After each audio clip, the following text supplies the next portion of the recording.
এই জিন্নার স্কুল ডাঙ্গাপাড়ায় এই যে উদ্ভূত যে কোনো পরিস্থিতি হোক, এখানে আমাদের তো অনেক শুভাকাঙ্ক্ষী আছে।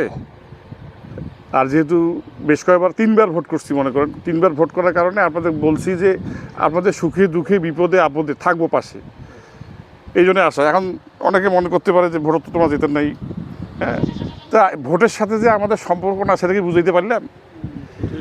কারণ ব্যাপারটা এমন হয়েছে যে এটি কাটলে যে রক্ত বাড়িবে, কাটি দেখেন নাকবি যে রক্ত বাড়ে তারপরে নাকি, হ্যাঁ।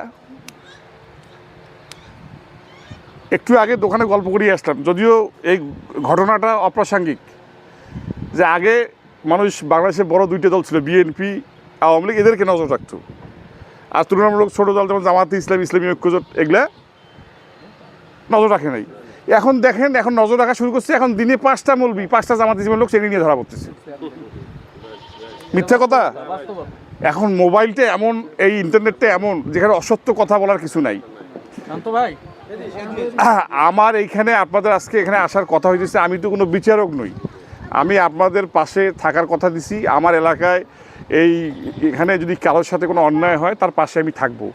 তার অন্যায়ের নির্যাতিতের পক্ষে থাকা মানে কারো পক্ষ নেওয়া কিন্তু না, ঠিক আছে, এরকম বুঝতে পারলাম।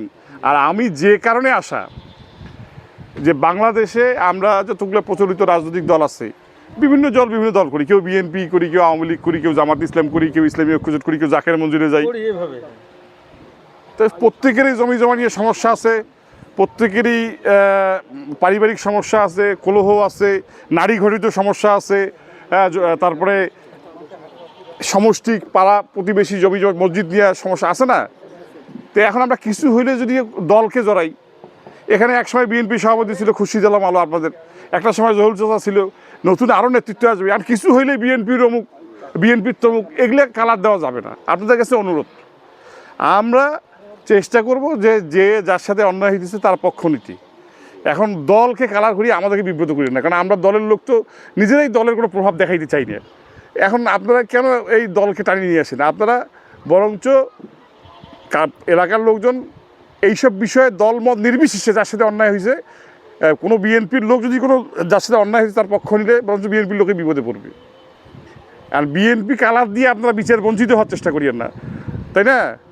এই জন্য প্রকৃত ঘটনা তুলে ধরবেন, এটাই আপনাদেরকে অনুরোধ। আর আজকে আমি এখানে আসছি, কি সমস্যা শুনি, আমি আসছি দেখি কোনো ফয়সলা দিয়ে যাবো সেটাও না, আমি উভয় পক্ষের কথা শুনে তারপরে এটা কীভাবে সমাধান করা যায় পরামর্শ সাপেক্ষে দরকার আরেকদিন বসবো।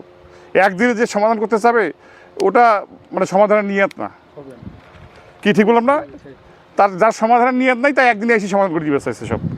তো আমি শুরুতে আপনাদেরকে আমি বুঝাতে পারছি যে আপনারা অত্যন্ত নিরপেক্ষভাবে কী হয়েছে সেটা বলবেন।